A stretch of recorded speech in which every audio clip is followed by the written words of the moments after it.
Another question from me, but this is a question regarding the inclusion of Shinran on our refuge tree. Ah, yes. Much as I love the teachings and example of Shinran, I have been wondering whether he should be on our refuge tree.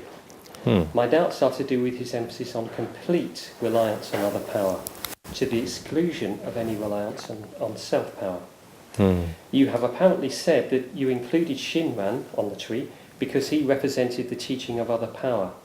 But wouldn't it be better to include Tan Wan instead? Tan Wan is the Chinese Pure Land teacher who first introduced the other power, self-power distinction. But for him, other power was to be called on in the context of self-power practice. In other words, for Tan Wan, other power and self-power were both necessary aspects of the spiritual life. Whereas for Shinran, self-power was a hindrance that prevented, or at least inhibited, the arising of other power.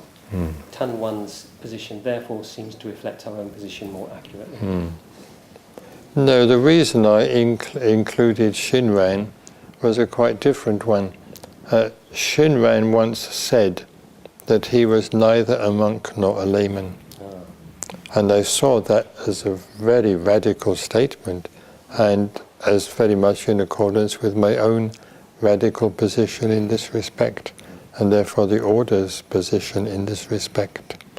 Of course, yes, he does represent the other power position, though I think that is a much more subtle position than is generally recognized, and I do have my own views, opinions about that.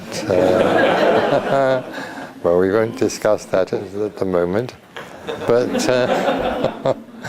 but yes, he's there because he made this radical, revolutionary statement that he was neither monk nor layman. In other words, he said, in effect, going for refuge is primary and lifestyle is secondary. So I regard him as a sort of ancestor in this respect, and therefore he is on our refuge tree. Hmm.